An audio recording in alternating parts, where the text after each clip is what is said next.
خواجہ Asif army chief کے ساتھ meeting کے حوالے سے نیب معاملے پر کیا کہہ رہے تھے. نیب سے متعلق اس آرڈیننس کے متعلق کوئی بات نہیں ہے, کوئی گفتگو نہیں ہوئی. خواجہ آصف صاحب یہ کہہ رہے تھے. بالکل اسی وقت نون لیگ کے جنرل سیکرٹری احسن اقبال صاحب دوسرے ٹی وی چینل پر بیٹھ کر خواجہ آصف کے جھوٹ کو بے نقاب کر رہے تھے. اسی لیے بڑے بزرگ کہتے ہیں کہ سچ بولو تاکہ بعد میں کہنے سے پہلے سوچنا نہ پڑے. خیر, خواجہ آصف صاحب نے ایک اور اہم انکشاف کیا ہے. وہ کہتے ہیں الیکشن کی رات آرمی چیف کو فون کیا اور مدد مانگی, پھر صبح وہ الیکشن جیت گئے. حیران کن بات ہے ناظرین, اس سے پر ہم نے موقف لیا عثمان ڈار صاحب کا جو جیتے جیتے خواجہ صاحب سے الیکشن ہار گئے. ہم نے عثمان ڈار سے پوچھا کہ کیا اب آپ اس پر کیا کہیں گے, آپ کا مقابلہ بھی خلائی مخلوق کے ساتھ تھا جیسے میاں صاحب فرما رہے تھے. تو سنیے انہوں نے اس پر جواب کیا دیا. خواجہ آصف صاحب نے کس حیثیت میں, نہ وہ وزیر دفاع تھے نہ وہ رکن اسمبلی تھے, تو کس حیثیت میں انہوں نے عسکری قیادت سے رابطہ کیا. ایک طرف خواجہ آصف صاحب کی لیڈرشپ ہمارے اس ریاستی ادارے کو سیاسی مداخلت کے الزامات لگاتے ہیں, پوری قوم کے سامنے ہیں, اور دوسری طرف پوری قوم دیکھ رہی ہے. یہی خواجہ آصف صاحب رات کے اندھیرے میں عسکری قیادت سے رابطے کرتے ہیں. الیکشن کی رات ناظرین سیالکوٹ میں کیا ہوتا رہا, عثمان ڈار صاحب کو خبریں کیا ملتی رہیں, اس بات کا جواب بھی سن لیجیے. الیکشن کی رات تقریباً 8 سے 10 ہزار ووٹ سے میں الیکشن جیت رہا تھا. نیکسٹ ڈے تقریباً 3-4 بجے جا کر مجھے رزلٹ دیا گیا اور اس میں چند سو ووٹوں سے الیکشن ہار گیا. جس بات کا مجھے افسوس تھا, جو میں سمجھتا تھا میرا قانونی حق ہے, میں نے آر او سے ری کاؤنٹ کی اپیل کی. آر او صاحب نے میرا ری کاؤنٹ نہیں کیا. اس سلسلے پھر میں ٹربونل اور اب سپریم کورٹ میں جا چکا ہوں. ایک عجب دگر پر ناظرین اس وقت سیاست چل پڑی ہے. سحر کامران صاحبہ مجھے جوائن کر چکی ہیں پاکستان پیپلز پارٹی سے. بہت بہت شکریہ سحر کامران صاحبہ. یہ کس طرف سیاست کا رخ جا رہا ہے, ایک جانب مدد بھی مانگی جا رہی ہوتی ہے, دوسری جانب الزام تراشی بھی کی جا رہی ہوتی ہے. ذرا میں چاہ رہی ہوں کہ پہلے تھوڑا سا سن لیجئے کہ کس طرح آپ لوگوں کی جانب سے مدد مانگی جاتی ہے اور پھر یہ اے پی سی میں کس طرح سے الزام تراشیاں ہوتی رہی ہیں. وہ مدد والے کچھ جملے نا یاد کروا دیتی ہوں سحر صاحبہ, پھر آپ اس پہ اپنا موقف دیجیے گا. سنوائیے. پاکستان کی ڈیموکریسی کو جنرل باجوہ کا شکریہ ادا کرنا چاہیے. یہاں بھی ہمیں اپنی شکایت پہنچانی چاہیے تھی, وہاں ہم نے پہنچائی ہے. اس کے بعد ہمیں اوپر الیکشن کمیشن میں بات کرنی پڑی. نتیجہ یہ نکلا کہ کچھ دیر بعد انہوں نے لائیو ریزلٹس دینے شروع کر دیے. حامد ناصر چٹھا کی الیکشن ہو رہی ہے, ادھر بھی انہوں نے کل آ کے الیکشن کمیشن کو آ کے فوج کو لے گئے. مجھے بتائیں ندیم ملک صاحب کہ آپ سے میں یہ کہہ رہا ہوں کہ آپ قوم کو بتائیں کہ جن کو ہم برا بھلا کہہ رہے تھے ہم ان کو جھپی مارتے ہیں. یہ قوم کو بتا دیں, قوم کو ڈیسائیڈ کرے گی. یہ کس نے کہا کہ چیف صاحب عمران خان داترو کو, یہ کس نے کہا؟ یہ ان کی پارٹی کے شہباز شریف تھے. شہباز شریف نے کہا عمران خان داترو کو. گندھاپور صاحب مجھے تسلی دینے کی کوشش کر رہا تھا کہ صاف و شفاف الیکشنز وہ کروائیں گے, جس پہ میں نے جنرل فیض صاحب کی طرف اشارہ کرتے ہوئے کہا کہ میں آپ سے نہیں اس کی طرف دیکھوں گا. سحر صاحبہ سن لیا آپ نے, بلاول بھٹو زرداری صاحب بھی کیا فرما رہے تھے, ذرا جواب دیجئے. بسم اللہ الرحمن الرحیم. دیکھیں بالکل کرن آپ درست فرما رہی ہیں کہ انفارچونیٹلی ہمارے ہاں جمہوری نظام کو تہہ بالا کرنے کے لیے مداخلت مسلسل ہوتی رہی ہے. جو بلاول بھٹو زرداری صاحب نے کہا وہ بہت کلیئرٹی کے ساتھ کہا کہ جہاں بھی نیشنل سیکیورٹی کی بات ہوگی پیپلز پارٹی نے وہاں پہ کہیں دو رائے نہیں رکھی. We have always been standing. اب اگر وزیر اعظم صاحب اس بات پہ فیل ہو گئے کہ وہ نیشنل سیکیورٹی ایشوز کو ایڈریس نہیں کر سکتے, وہ پارلیمنٹ کو انڈرمائن کرتے ہیں اور یہ کہتے ہیں کہ جی نیشنل سیکیورٹی ایشو پہ ہم نے بریفنگ دینی ہے, تو اگر اس میں بلاول بھٹو زرداری شرکت کرتے ہیں اور کوئی بات ہوتی ہے تو وہ اس کے, اب یہ تو نہیں کہہ سکتے کہ جی کوئی بات ہوگی تو وہ اپنا کمنٹ بھی نہیں دیں گے. انہوں نے کمنٹ دیا. دیکھیں جو جمہوری پارٹی ہوتی ہے وہ جمہوریت کی بات کرتی ہے. یہ تو دیکھنا چاہیے ہے کہ ان طرح کے معاملات میں مداخلت ہوتی کیوں ہے, انڈرمائن ہوتی کیوں ہے ڈیموکریسی. یہ تو جو آپ یہ دیکھیں کہ جس طریقے سے پیپلز پارٹی تو اس کے لیے ہمیشہ آواز بلند کرتی رہی ہے, اینڈ وی ہیو سفرڈ اے لاٹ. تو یہ تو دیکھیں جتنا جمہوریت کا تصور چلے گا اتنا نظام مستحکم ہوگا. لیکن ہمارے یہاں بھی آپ دیکھیں کہ کس قسم کی حکومت ہے جہاں پہ وزیر اعظم صاحب جو ہے بالکل اپنی ذمہ داریوں سے مبرہ, نہ ان کو کسی چیز کا احساس ہے. وہ بار بار یہ کہہ دیتے کہ ہم ایک پیج پر ہیں, وہ ایک پیج سمجھ نہیں آ رہا کہ وہ پیج کہاں چلا گیا. جب ہمارے میں سینٹ میں ڈیفینس کمیٹی کی ممبر رہی ہوں، بہت ساری میٹنگ ہوتی تھی، ان کیمرہ میٹنگز ہوتی تھی. تو ان کیمرہ میٹنگز کا مطلب یہی ہوتا ہے کہ جی آپ پہ ایک ذمہ داری ہوتی ہے کہ میٹنگز میں جو ڈسکس ہوا اس کو آپ جو ہے باہر نہ کریں. اب یہ مجھے سمجھ میں نہیں آتا. صاحبہ یہی میں سوال تو اٹھا رہی ہوں. مائزہ امید بھی مجھے جوائن کر چکی ہیں مسلم لیگ نون سے. میں آپ کو خوش آمدید کہوں گی. مائزہ، ایک جانب میں نے ابھی دکھائے وہ تمام سیاسی لیڈرز کے بیانات، ایک طرف ملائن کرنے کی کوشش کی جا رہی ہوتی ہے اس قیادت کو، دوسری جانب مدد بھی ہر مرحلے پر آپ لوگوں کی جانب سے مانگی جا رہی ہوتی ہے. آج بلاول بھٹو صاحب بھی گلگت بلتستان کے فیئر الیکشنز کے لیے جنرل فیض کی طرف اشارہ کر رہے ہیں. مائزہ، یہ ایک سیاست کا کون سا وتیرہ ہے، کون سا طریقہ ہے؟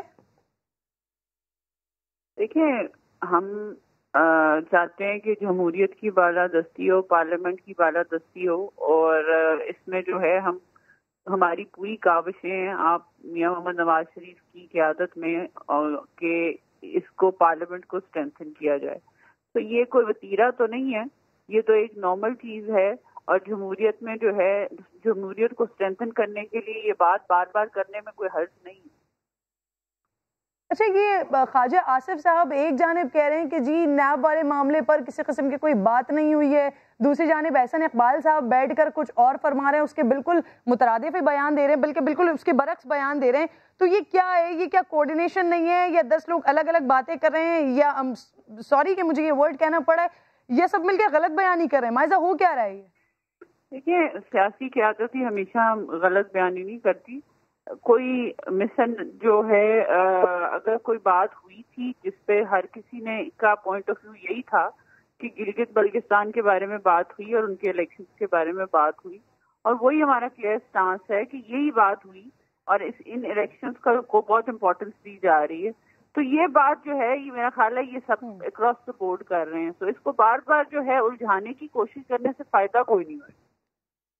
نہیں، مس انڈرسٹینڈنگ کی بات مجھے سمجھ نہیں آئی. ایک میٹنگ کا جس کا خواجہ آصف بھی حصہ ہیں اور احسن اقبال صاحب بھی حصہ ہیں، خواجہ آصف صاحب کہہ رہے ہیں کہ ایسی کوئی بات نہیں ہوئی، دوسری جانب احسن اقبال صاحب بڑا کلیئرلی بتا رہے ہیں کہ نیب کے حوالے سے تحفظات سے آگاہ کیا ہے، لوگوں کو تنگ کیا جا رہا ہوتا ہے. یہ ساری باتیں احسن اقبال صاحب کر رہے ہیں.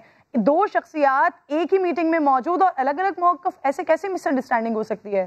مائزہ، میں نے یہ نہیں کہا مس انڈرسٹینڈنگ ہوئی، میرا پوائنٹ بڑا کلیئر ہے. میں نے کہا ہے کہ ایک پوائنٹ پہ جو ہے سب جو ہے بات کر رہے ہیں، وہ یہ ہے کہ گلگت بلتستان کے الیکشنز کی بات ہوئی، اور گلگت بلتستان کے الیکشنز کی جو ہے وہ نیٹی گریٹی کے بارے میں بات ہوئی، اس کی جو ہے وہ انٹریکسیز کی بات ہوئی. اس پوائنٹ آف ویو پہ سب اگری کر رہے ہیں، اور میں یہ سمجھتی ہوں کہ یہ ہماری ساری قیادت کا یہی پوائنٹ آف ویو ہے. تو پھر گلگت بلتستان کے حوالے سے جب بات ہوئی تو اپنے تحفظات سے آگاہ کیوں کیا ہے نیب کے حوالے سے؟ دیکھیے، مجھے نہیں، میرے علم میں نہیں ہے کہ کوئی اس طرح کی بات ہوئی، اور میرے علم میں صرف یہی ہے کہ میٹنگ جو ہوئی تھی اس میں یہی بات ہوئی تھی کہ گلگت بلتستان کی، وہ بھی میرا خیال ہے کہ پارلیمنٹ میں ہونی چاہیے تھی، اور پارلیمنٹ جو ہے اس کو سپریم ادارہ سمجھنا چاہیے تھا، اور پرائم منسٹر کو بھی وہی ہونا چاہیے تھا. اچھا، ایک اور بات یہ کہ شہباز شریف صاحب ملاقات کر لیتے ہیں آرمی چیف صاحب سے. مریم بی بی یہ فرماتی ہیں کہ جانا نہیں چاہیے تھا قیادت کو، بلانا نہیں چاہیے تھا قیادت کو، جو بھی بات تھی، جو بھی مسئلہ تھا، جو بھی ایشو تھا، وہ پارلیمنٹ میں حل ہونا چاہیے. تو کہیں پر بھی مسلم لیگ نون کے اندر دونوں بڑے لیڈران متفق کیوں نہیں دکھائی دے رہے ہیں؟ دیکھیے جی، اے پی سی میں ہم نے دیکھا ہے کہ دونوں لیڈران اکٹھے آئے، اکٹھے بیٹھے، اکٹھے انہوں نے تقاریر کی. ایک ہی پوائنٹ آف ویو تھا ساری پارٹی کا، بلکہ ساری اپوزیشن پارٹیز کا. اگر اس چیز کو بار بار اس چیز کو رنگ دینے کی کوشش کی جائے کہ جی میاں شہباز صاحب کا ڈفرینٹ پوائنٹ آف ویو ہے، یا میاں شہباز صاحب کا کوئی ڈفرینٹ سٹانس ہے اور مریم صاحبہ کا کوئی ڈفرینٹ سٹانس ہے، میں اس چیز میں بلیو نہیں کرتی. آج بھی وہ کورٹ میں تھی تو انہوں نے یہی بات جو ہے اس کی تائید کی کہ جو ہے پارلیمنٹ سپریم ہے اور جمہوریت کو جو ہے تقویت دینی چاہیے. اچھا مائزہ، بیٹھتے تو ساتھ ہیں لیکن طرز سیاست میاں شہباز شریف صاحب کا اور مریم بی بی صاحبہ کا دونوں کا الگ الگ ہے، دونوں کے پوائنٹ آف ویوز الگ الگ ہیں. اسی بات پر تو پھر سوال اٹھ رہا ہے. دیکھیں، جمہوریت میں جمہوریت ڈکٹیٹرشپ تو نہیں ہوتی. جمہوریت میں پوائنٹ آف ویو ڈفرینٹ ہو سکتے ہیں، لیکن جو ہے لائعمل جو ہے وہ دو جماعتوں کا ہو سکتا ہے، لیکن کیا جماعت کے اندر دونوں بڑے لیڈران کے بھی موقف بھی الگ ہوں گے، ان کا طریقہ بھی الگ ہوگا، ان کی سیاست بھی مختلف ہوگی؟ میں یہ کہہ رہی ہوں کہ پوائنٹ آف ویو جو ہے رائے دینا ہر کسی کا حق ہے، لیکن یہ جو ڈیسائیڈ کرنا کہ کیا کس پہ عمل درآمد ہوگا وہ قائد کرتے ہیں میاں محمد نواز شریف صاحب اور میاں شہباز شریف صاحب۔ تو یہ جو مریم بی بی بات کر رہی ہیں یہ میاں نواز شریف صاحب کی گفتگو ہے یا میاں نواز شریف صاحب کا پوائنٹ آف ویو ہے اور اس پر شہباز شریف صاحب عمل نہیں کر رہے ہیں؟ مریم بی بی جو بات کر رہی ہیں وہ شہباز صاحب کے پوائنٹ آف ویو کے بارے میں بھی بات کر رہی ہیں، میاں صاحب کے بارے میں بات کر رہی ہیں، اور میں سمجھتی ہوں کہ دونوں کا پوائنٹ آف ویو ایک ہی ہے۔ سحر کامران صاحبہ، آپ کو یہ ساری باتیں دیکھتے ہوئے فی الحال تو آپ لوگ ایک اپوزیشن اور پورا ایک اتحاد بنا ہوا ہے ابھی مسلم لیگ نون کا اور پاکستان پیپلز پارٹی کا، آپ کو یہ دونوں باتیں ایک جیسی لگ رہی ہیں کیا؟ دیکھیں بات یہ کرن، جب یہ دیکھنا ہے کہ میٹنگ کال کس ایشو پہ ہوئی، میٹنگ ایک ایشو پہ کال ہوئی جس کو گلگت بلتستان کا ایشو تھا، جس کو ہم سمجھتے ہیں ایک سینسیٹیو ایشو ہے اور سینسیٹیو ایشو میں اس کے ساتھ سیکورٹی ریلیٹڈ ایشوز بھی ہیں۔ اگر ہمارے یہاں روایت یہ رہی ہے پیپلز پارٹی کے دور میں کہ آرمی چیف کو جو ہے اور جو ریلیٹڈ ملٹری قیادت ہے اس کو بلایا گیا ہے پارلیمنٹ ہاؤس میں کہ آپ بریفنگ دیں۔ میں سینٹ کی ممبر تھی تو بھی آرمی چیف جو ہے انہوں نے آ کے سینٹ میں بریفنگ دی۔ اب اگر آج حالات یہ ہے کہ کشمیر پہ ریزولوشن پاس ہوتی ہے تو وزیر اعظم غائب ہوتے ہیں، کشمیر پہ میٹنگ فارن آفس میں ہوتی ہے تو وزیر اعظم غائب ہوتے ہیں، پارلیمنٹ کے اندر ڈسکشن ہوتا ہے تو وزیر اعظم غائب ہوتے ہیں۔ اب اگر کوئی ایسی چیز ہے جہاں پہ کال کیا اور یہ کہا کہ یہ اہم ایشو ہے اور ہم سیاسی قیادت سے بات کرنا چاہتے ہیں تو سیاسی قیادت نے ایک ذمہ دار رول ادا کیا۔ آئیڈیلی بالکل نہیں جانا چاہیے تھا، لیکن ایک ذمہ دار رول ادا کرتے ہوئے کہ یہ معاملہ اہم ہے، ہم اس پہ چاہیں تاکہ ہم اپنا موقف دے سکیں۔ اب پارٹی سے سب نے اپنا موقف دیا ہے، ڈیفینیٹلی اگر وہاں پہ ایک میٹنگ ہو رہی ہے، گفتگو ہو رہی ہے تو اس گفتگو میں بعض باتیں جو ہے وہ جو ایجنڈا ہے اس سے ہٹ کے کیجول بھی ہو جاتی ہے اور ان کو کوئی کوٹ کر، لیکن میں یہ سمجھنا چاہتی ہوں کرن کہ ایک طرف اگر یہ طے کیا گیا کہ یہ ان کیمرہ میٹنگ ہے اور سیاسی جماعتوں کو پابند کیا گیا کہ آپ اس کے بارے میں بات نہ کریں، تو اس کے بعد ایک صاحب کا اٹھ کے یہ کہنا کہ یہ میٹنگ ہوئی اور میں چیلنج کرتا ہوں اور میں میڈیا میں بات کرتا ہوں، یہ کیا چیز ہے؟ یہ بکھلاہٹ ہے، یہ گھبراہٹ ہے، یہ کوئی نئی اسٹریٹجی ہے یا وہ پریشان ہو گئے اے پی سی سے؟ یعنی یہ بتائیں نا، دیکھیں بات یہ ہے اگر ہم بات کرتے تو ہمیں کہا جاتا ہے کہ جی نیشنل سیکورٹی ایشو تھا، آپ نے اس کا خیال نہیں کیا، آپ نے باہر نکل کے بات چیت شروع کر دی، ابھی اس سے جو ہے نا بھارت کو یہ ہو جائے گا، ابھی ہماری بات جو ہے وہ بیچ میں سے لیک ہو گئی۔ ابھی جو کوئی اور صاحب بات کر رہے ہیں اور بیچ میں سے ٹوسٹ نکال رہے ہیں، اس کا کیا مقصد ہے؟ میں تو بھی آپ شیخ رشید صاحب کی بات کریں گے؟ جی آپ شیخ رشید صاحب کی بات کر رہی ہیں؟ میں شیخ رشید صاحب کی بھی بات کر رہی ہوں کہ مجھے یہ بتائیں کہ اگر ان کیمرہ میٹنگ تھی تو وہاں سارے ممبرس کے لیے ان کیمرہ تھی، اگر موضوع گلگت بلتستان تھا سب کے لیے گلگت بلتستان تھا۔ اب اس کے اندر ہو سکتا ہے کسی نے یہ بھی کہا ہو، کوئی اور بھی بات کی ہو، کسی نے چائے بھی پی ہو، کسی نے جو ہے کوئی اور بھی بات کر لی ہو، یا ڈسکشن میں جیسے یہ میں بھی آپ سے اس پروگرام میں سن رہی تھی، میرے تو علم میں نہیں تھا لیکن آپ نے ہی پروگرام میں کلپ دکھایا کہ انہوں نے کہا کہ جی سول بیوروکریسی کام نہیں کرتی، تو اس پہ اثر اقبال صاحب نے کمنٹ کر دیا کہ جی اس لیے نہیں کام کرتی نیٹ کی وجہ سے، تو دیٹ واز اے کمنٹ۔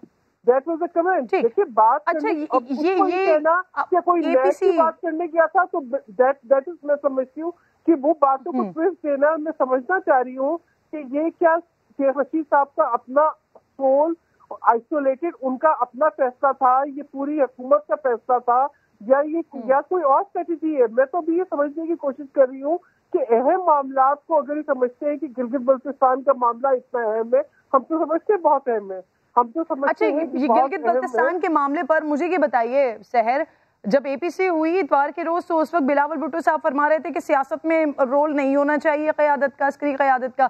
اب یہاں پر آج کی جو پریس کانفرنس ہے جو میں نے ابھی سنوایا، ابھی گلگت بلتستان کے حوالے سے وہ کہہ رہے ہیں کہ گنڈا پور وہاں پر فری اینڈ فیئر الیکشن نہیں کروا سکتے، لیکن جنرل فیض کی جانب وہ اشارہ کر رہے ہیں۔ تو کیا اس کا بھی پھر فیوچر یہ تو نہیں ہوگا کہ اگر آپ لوگ وہاں پر الیکشن ہار جاتے ہیں تو اس کے بعد پھر ایک الزام تراشی کا سلسلہ شروع ہو جائے کہ جی دھاندلی ہو گئی ہے، اسٹیبلشمنٹ نے دھاندلی کروا دی ہے؟ سحر دیکھیں، الیکشن کے اندر جو کوئی رول نہیں ہونا چاہیے، جو ایک رول تھا سیکیورٹی کا وہ ہوتا ہے پولنگ اسٹیشن کے باہر۔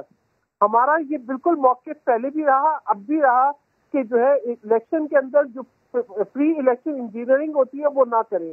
یہ ایک المیہ رہا اور یہی بات تھی جو ہماری 2018 کے الیکشن میں تھی، اور کوئی پارٹی پارلیمنٹ میں جا کے بیٹھنے کو تیار نہیں تھی، لیکن صرف جمہوریت کے تسلسل کے لیے پیپلز پارٹی نے باقی پارٹیز کو بھی قائل کیا اور ہم جا کے پارلیمنٹ میں بیٹھے. یہ تو اب میں سمجھتی ہوں کہ اب یہ فیصلہ کرنا ہوگا کہ کیا ہم اسی طریقے سے انڈرمائن کرتے رہیں گے عوام کی مینڈیٹ کو، ان کی رائے کو. اور بلاول بھٹو زرداری نے بہت کلیئرلی یہ بات کہی، اے پی سی میں بھی کی، اب بھی کی، پہلے بھی کی. ہمارے منشور کا بھی حصہ ہے کہ گلگت بلتستان کے اندر تمام فیصلے جو ہے وہاں کی عوام کی منشا کے حساب سے ہونے چاہیے. اور دوسری بات یہ کہ اگر وہاں پہ شفاف الیکشن نہیں ہوئے، وہاں پہ عوام کا مینڈیٹ جو ہے وہ انڈرمائن کیا گیا، تو it would be rather a larger and a bigger security threat. تو اس کو دیکھنا ہوگا. اور اگر اس طرح کی بات ایک تنبیہ کی جاتی ہے میٹنگ کے اندر، یہ بتایا جاتا ہے کہ آپ کے اوپر انگلیاں اٹھ رہی ہیں اور ہمارے یہ کنسرن ہے، تو اس میں کیا حرج ہے؟ یعنی اگر ہم اپنے کنسرن کا کسی نہ کسی پلیٹ فارم پہ تو اس پہ بات کریں گے نا. اب اگر پارلیمنٹ میں وہ نہیں ہے تو کیا ہم صرف ساری باتیں میڈیا پہ کریں گے؟ اگر وہاں پہ ایک میٹنگ ہو رہی ہے تو definitely we have to convey, ہمیں کنوے کرنا ہے اپنا اوپینین. ٹھیک ہے، یہ آپ نے اپنے اوپینین کو کنوے کیا. بہت بہت شکریہ آپ کا سحر کامران صاحبہ، آپ ساتھ موجود تھی. مائزہ حمید، آپ کا بھی چھوٹا سا بریک لینا ہے مجھے. بریک کے بعد جب واپس آؤں گی تو سانحہ بلدیہ اور جب اس کا فیصلہ سامنے آیا، اس کے بعد مصطفیٰ کمال صاحب کا موقف بڑا تبدیل ہوا ہے. پہلے جن کو کہتے تھے کہ انہیں پھانسی پر لٹکایا جائے، اب کہتے ہیں کہ وہ معصوم ہے، انہوں نے کچھ نہیں کیا. انہی سے ان باتوں کا جواب لوں گی. میرے ساتھ ہوں گے بریک کے بعد.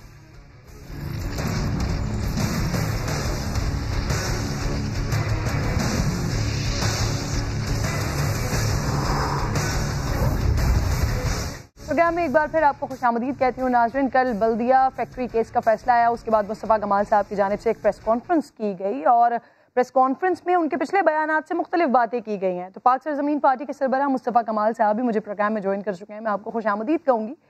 سر، کل تک آپ کہتے تھے زبیر اور رحمان بھولر کو پھانسی چڑھا دینی چاہیے، آج اب انہیں قاتل ماننے سے ہی انکاری ہیں. اب بھی قائم ہے اس موقف پر کہ آگ لگی تھی، لگوائی نہیں گئی ہے. مصطفیٰ کمال صاحب، یہ حادثہ ہے، یہ آگ لگی ہے، یہ لگائی نہیں گئی ہے. اور یہ آگ اس لیے کہ ہم نے یہاں پر ریسکیو کا کام کیا ہے 3-4 گھنٹے کے بعد. وہاں پہ مالکان اس وقت موجود تھے.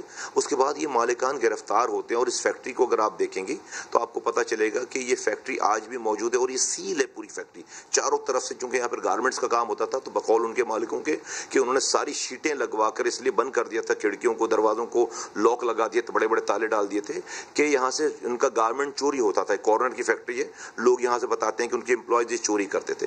تو یہ پہلے دن سے یہ والی بات بڑی آیا ہی ہے. تو بعد میں 3 سالوں کے بعد جا کر پھر ایک نئی جی آئی ٹی بنتی ہے اور سارا سلسلہ ہوتا ہے. تو میرا آج یہ مالکان موجود نہیں. آج تو کراچی کے بڑے اچھے حالات ہیں، امن ہو گیا ہے، سب چیزیں ہو گئی ہیں. تو ان کو تو یہاں پر آ کر اپنی فیکٹری دوبارہ چلانی چاہیے، پروٹوکول لینا چاہیے، پولیس رینجرز اپنے ساتھ دینی چاہیے. آج بھی یہ ملک میں نہیں آتے. اور جو ایویڈنسز ہیں جو پیش کیے گئے، اب تو یہ جی آئی ٹی سے بہت آگے کی چلی گئی بنا بات. اب تو یہ کورٹ میں، اور آپ کو یہ پتہ ہونا چاہیے کہ یہ کورٹ میں یہ مقدمہ اوپن ہیئرنگ نہیں ہوئی. اس کی جیل کے اندر تمام میڈیا کو باہر نکال کر جیل کے اندر اس کی جو ہے وہ ہیئرنگ ہوئی ہے. اور جیل کے اندر ہیئرنگ جو ہوئی اس میں جو ایویڈنسز پیش کیے گئے ہیں اس پورے کیس کا جو ہے وہ ایک ہی آئی وٹنس ہے اور وہ خود بتا رہا ہے کہ وہ چرس پینے والا چرسی ہے وہ آدمی. اور اس نے جو ہے وہ شام کے 6 بجے جو ہے وہ بتا رہا ہے کہ اس کو زبیر کی کال آئی ہے اور زبیر نے اسے کہا تھا کہ نیچے آنا، ہم بیسمنٹ میں چرس پئیں گے. تو وہ کہہ رہا میں گیا ہوں نیچے، وہاں پہ 4 لوگ اور تھے. وہ بتا رہا ہے کہ اس میں 3 بلوچ لڑکے تھے، ایک مہاجر لڑکا تھا. یہ اپنی اسٹیٹمنٹ میں بتا رہا ہے. اور ہم نے وہاں پر بیٹھ کے چرس پی. جب میں وہ چرس پی کر اوپر آ گیا دوسرے فلور سے تو میں نے دیکھا کہ زبیر اور اس کے ساتھ جو 4 لوگ ہیں وہ اس پہ کوئی کیمیکل پھینک رہے ہیں اور اس سے آگ لگ رہی. پھر وہ یہ بھی بتا رہا ہے کہ پھر زبیر فلاں جگہ سے دروازہ بنتا، فلاں جگہ سے دروازہ بنتا. پھر زبیر مجھے وہاں بھی نظر آیا، زبیر مجھے وہاں بھی نظر آیا، وہ ہنستا ہوا نظر آیا، وہ سگریٹ پیتا ہوا نظر آیا. تو اور وہ جو اس کی کنڈیشن تھی اس بندے کی بیان دیتے ہوئے، وہ اگر میڈیا کے لوگ دیکھتے یا ساری چیزیں دیکھتے تو خود اپنا اندازہ لگا سکتے تھے. دیکھیے، آپ کوئی بھی فیصلہ کریں گے تو ڈیفینیٹلی آپ اس کو وٹنسز پہ فیصلہ کریں گے. سارے کیمرے انٹیکٹ ہیں.